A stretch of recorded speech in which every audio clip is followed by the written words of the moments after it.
You know him? You hate him. Some of you even claim to like him, though I use that term loosely. I'm of course talking about the unluckiest lucky man in the Mojave, Oliver Swanick, the former powder ganger who won the ultimate lottery to end all lotteries and was spared the slaughter that the rest of Nipton faced. But what if in another life, the Wasteland gods gave Oliver another chance?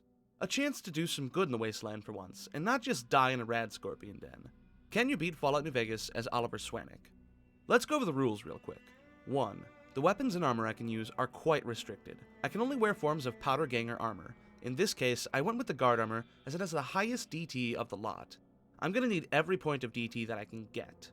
I have a bit more freedom with the weapons. Anything that a powder ganger would use, I can use, but even then, my options are limited. 9mm pistols of any variety, certain melee weapons, varmint rifles, dynamite, you get the gist of it. Though I did allow myself to use unique variants of the aforementioned weapons as well. 2. I made sure that my special stats and tag skills matched Oliver's perfectly. I'm not allowed to increase my special stats through implants or intense training, but since I figured that Oliver could use a bit of chemical comfort after his run-in with Vulpes, I'm allowing myself to change them with chems.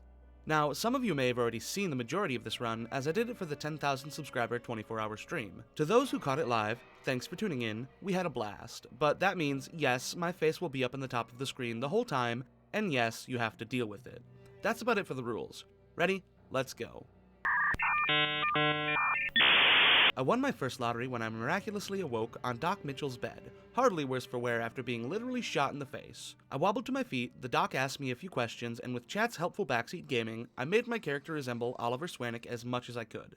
I'm no artist, and I won't be winning any lookalike contests, but I think it works. If you disagree, feel free to write your complaints on a 3x5 note card, and then eat it. Now with the Vigor Tester, it didn't matter where I put my points. As soon as I was able, I'd be using console commands to change them to match Oliver's anyway. This is what they ended up looking like, and oh boy, not good. There's one lottery Swanick didn't win, and that's the genetic kind. I breezed through Doc Mitchell's questions and set my tag skills to that of Oliver's: explosives, guns, and melee weapons. The good doctor kindly walked me out, and with that, I was off to find my winning lottery ticket.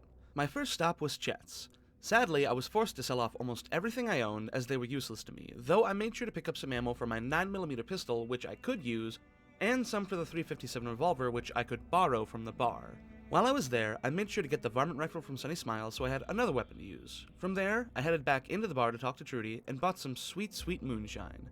Then, seeing as I'm a powder ganger, I decided it was time to blow this joint. I moseyed over to Joe Cobb and started his quest, Run Goodsprings Run, and I was off to kill Ringo.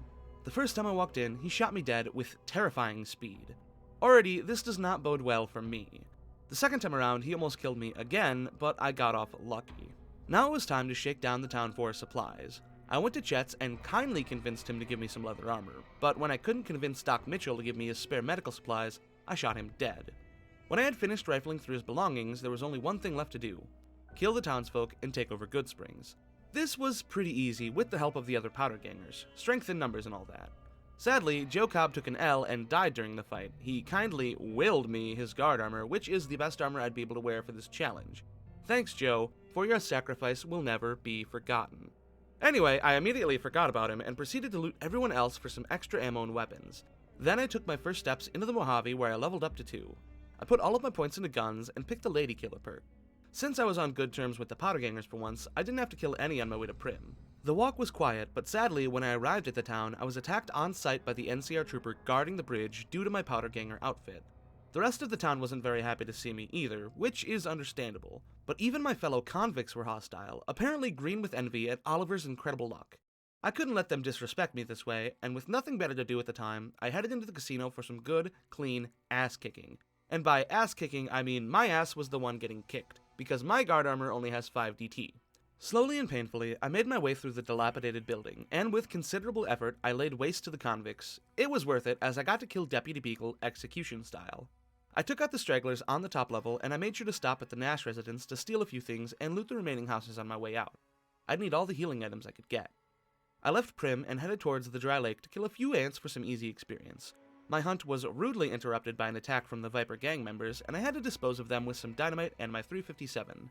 Now I was closing in on my goal, Nipton. I could practically taste that lottery ticket. I preemptively ended Jacqueline and Thomas on sight just because.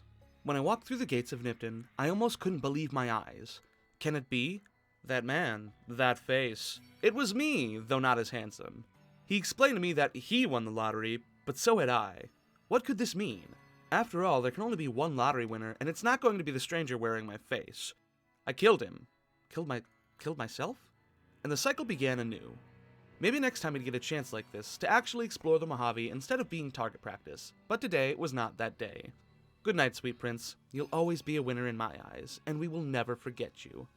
Anyway, I immediately forgot about him, grabbed my glasses from my corpse, and made my way to Vulpes.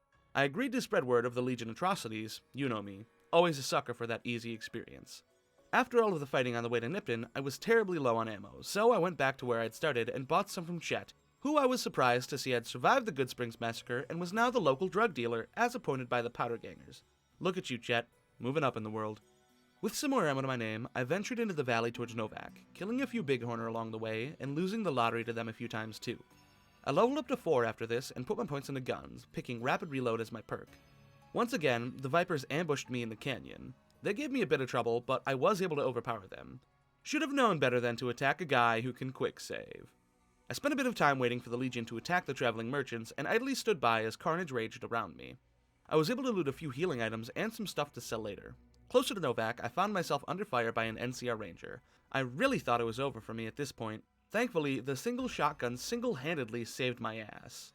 Yeah! Who won the lottery? I did! Now at Novac, my first stop was Cliff Briscoe's store to panic buy more ammo and healing supplies. You can never have too many stockpiled. There was nothing else in the town for me, so I left Novac just as soon as I arrived and continued on my way to the strip. And of course, the Vipers just had to get in my way. I made a stop at this dry lake to kill a handful of fire ants before making it to the 188 trading post, in which I immediately left as to avoid drawing unwanted NCR attention. I pressed onward to Boulder City. I walked all the way there before I realized that I couldn't do these quests either, owing to the aforementioned problem of the NCR attacking me on sight. So I reloaded the save and continued on my merry way. More bighorner died as usual.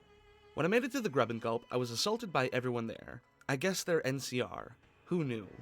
I killed them and realized that this was going to be an ongoing problem due to my powder ganger armor, and I'd have to watch my step at all times. Now, this took a few attempts, but eventually I was able to avoid the troopers and loot the crashed caravan for some easy caps. And after a quick pit stop at the Gunrunners, I made my way into Freeside. My first order of business was more ammo, so to Mick and Ralph's it was. Speaking of ammo, I needed a lot of it, like a lot. My guns all sucked pretty bad, and I burned through ammo incredibly quickly. So I always needed a healthy stockpile. The Silver Rush was my next stop so I could do the old tried and true tactic of grabbing some expensive weapons and hiding them in the other room where I could steal them without being noticed. I took the stolen weapons back to Novac and sold them so I'd have enough caps to enter the strip.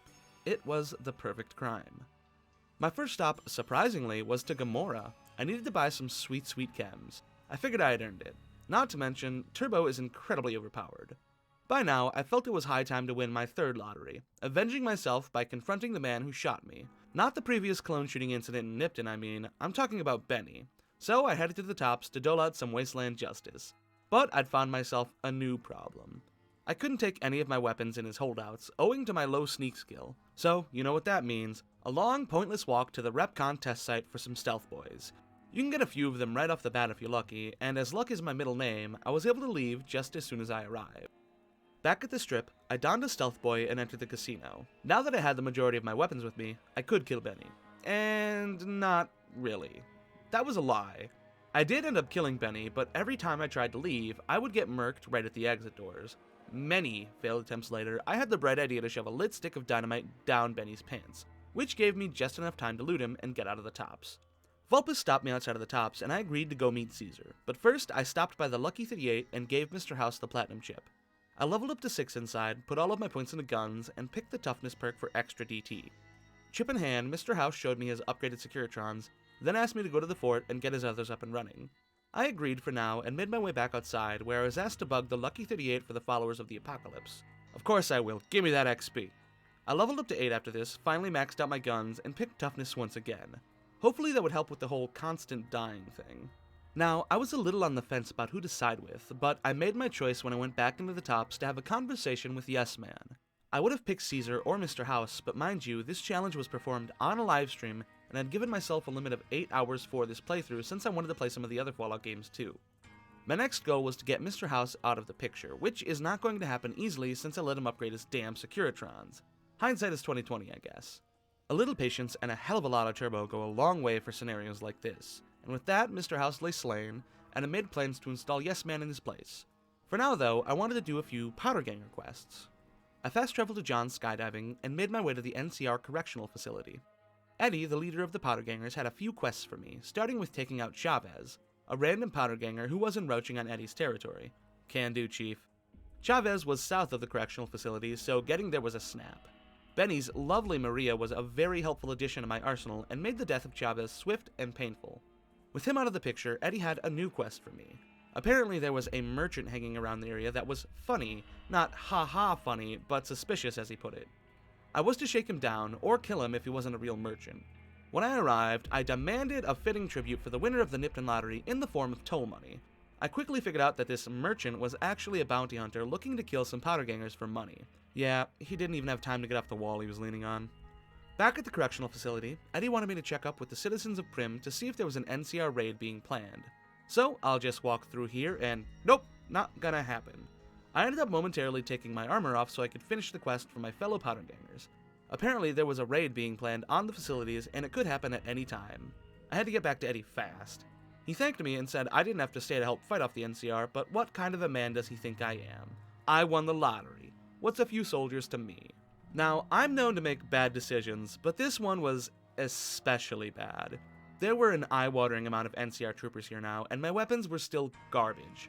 I had to hide to kill the majority of them during the long and grueling battle, and when the dust had finally settled over the bodies, with a tear in my eye for my dead brothers in arms, I left. Their bravery was inspiring, and I would never forget them, nor the sacrifice they made for the gang. Anyway, I immediately forgot about them, and headed back to the strip to run a few errands. I needed some more chems, so I made a quick stop at the Gamora for a fix.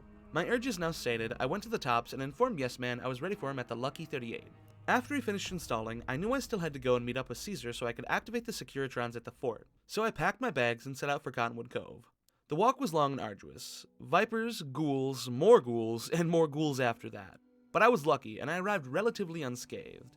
After riding the raft to the fort, my platinum chip was confiscated until I spoke to Caesar. He wanted me to destroy the bunker's belongings, but if I wanted any chance at being able to have an easy time at the dam, I had no choice. I needed to activate them. The Protectrons and turrets were pretty easy to deal with this time, and I was able to make my way to the Securitron activation switch with ease. I leveled up to 10, put my points into medicine, and I picked the And Stay Back perk since the shotgun would be one of my main weapons later on in the run. When I returned to Caesar, he wanted me to befriend the Boomers for him since I already killed Mr. House. I said yes, but I didn't mean it, and so I left for greener pastures. For now, I wanted to travel to Red Rock Canyon for the main quest, and also so I could have another place to buy chems. Also, my best friend Hunter joined me here for a bit. Look at that face. Oh wait, you can't. It's covered with the mic. I was feeling pretty lucky, so I decided my next stop would be to Hidden Valley so I could make contact with the Brotherhood of Steel. You know the drill. Bomb collar, get killed by Dobson, reign supreme over Dobson in battle. Get the collar removed, and actually help the Brotherhood for a change. That's right, it's time for those terrible triplets, the terrible threes, everyone's favorite questline. The Elder gave me my first set and told me to go acquire the holotapes from the Lost Brotherhood squads, and the first one I decided to grab was next to the Boomer base. Goodbye, George. Hello, Missile Bombardment. Hello, guy at the gate that I'm only talking to get you to stop shooting at me. They pulled me into Mother Pearl's shack, but I'm not fixing to actually help the Boomers this playthrough. I left, made my way over to the dead squad, and grabbed the tape. From there, I went to the outskirts of Black Mountain to kill some centaurs and grab the next holotape. Honestly, I don't know why I didn't grab this one first, as it's way closer. The final holotape I needed was located at Repcon headquarters, where I had to sit through a very long guided tour to be able to get the credentials I needed to make it to the 3rd floor, where the last tape was located. Back at the bunker, I handed the Elder the tapes, and I was rewarded with yet another set of tasks. Round 2 of the terrible trio. I had to meet with 3 different scouts scattered across the Mojave and get their findings to bring back to the Elder. The first scout I went to was located right by the NCR Correctional Facility. Very convenient. The second scout was located by Camp Forlorn Hope and was a bit harder to get to while being pummeled by fire geckos and young cazadors, but I managed. The last scout was near Nipton. Oh, Nipton, so many memories. And with their findings in hands, that was that. Now it was time for the last set of quests in the Terrible Threes. I had to go to 3 different vaults and find 3 different parts. Part of me deeply wishes that Obsidian would have done more with the Brotherhood, or at least not made all of the quests feel so boring. Alas, New Vegas was made in 18 months, so I guess corners had to be cut somewhere. The rat and mantis infested Vault 11 would be my first stop. Killing or just avoiding them altogether works the best, and I was down to the lower levels in no time to grab the part. Before I made it to the next vault, I noticed my ammo count dwindling into dangerous territory. I made quick pit stops each at Chet's, Cliff Briscoe's, and the Gunrunners. With my pockets chock full of bullets, I made my way to Vault 3. This vault is filled with fiends, both outside and in. Thankfully, they weren't too hard to kill, with the exception of ones wielding flamers. Hopefully, my eyebrows will grow back. Now, they really wouldn't shut up about how much I liked the set of my own blood. Seriously, I'm pretty sure that every single fiend I killed said that phrase at least once. Once I made it past all the screaming blood enthusiasts, I entered the lower level and grabbed the part I needed before Motor Runner even talked to me. The last stop was in Vault 22, my least favorite portion of this quest. Usually I would just get my repair to 50 and fix the elevator to make my life infinitely easier, but that wasn't an option this time around, since I didn't have the skill to do it. That meant I had to wander this actual maze of a vault while being attacked by mutant spore carriers, which did tons of damage each attack. I spent a good 20 minutes trying my best to find where I needed to go, but in the end I was worried I wouldn't have enough time to finish the challenge given my time restriction. So I left the vault and I left the Brotherhood to rot. So long, fellas. I'd say it was fun, but then I'd be lying. With time running out, I decided to focus on finishing the main quest. I went back to the strip and I was attacked by the NCR MPs for unknown reasons. It might have been a glitch, as it didn't happen the next time I went in. After visiting the White Glove Society, I decided to ignore them in the interest of saving time. I threw caps at every merchant I could find, picking up ammo, food, chems, and as many healing supplies as I could afford. It was now time to take care of the El Dorado subsystem, but first, my chat begged for me to do Boone's quest, and I couldn't let them down, now could I? With cat-like reflexes, I robbed Jenny May of her key, stole the proof I needed for that sweet bald man and the dinosaur, then brought her to the front and let Boone take care of the rest. With that done, and chat's bloodlust filled, I made my way to the subsystem, got shot, powered the station, got shot some more, and fled into the hills. With all of my business squared away, now it was time for the grand finale and my finest lottery win yet. The Battle of Hoover Dam. I could already tell this was going to be bad. A DT of 11 and weapons that you get within the first few minutes of the game. Oof. I girded my loins for combat by making a plan. Kill who I could and run away from the rest, which is great life advice if you have no morals or ethics whatsoever. When I wasn't running, I would hide in the sniper towers waiting for the Legion to pass me over. When I made it into the dam, I was greeted by the worst sight imaginable. NCR heavy troopers. There was nothing I could do. I knew I couldn't kill them. I shot them with my shotgun a few times, hoping to get them to fall over, and eventually just ran as fast as I could to install Yes Man. It was imperative that we send power to the fort for more Securitrons. Once I hit the switch, I went back outside and was happy to see the arrival of the Securitrons, who could do all the work for me while I made it to the Legate's camp. As you can probably guess, the camp was an absolute nightmare for me. The Praetorian guards were out in force, and my shotgun only tickled them.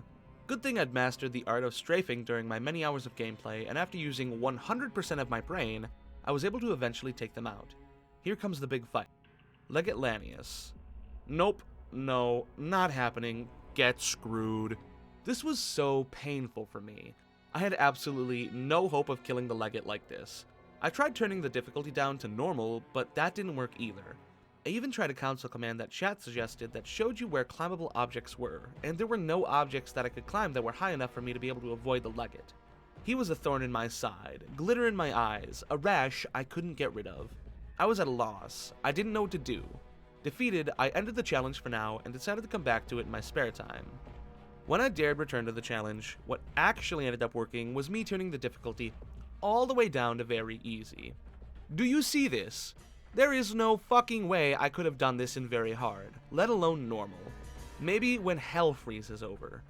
After many close calls and nearly running out of healing items, I was barely able to kill the Legate and his guards.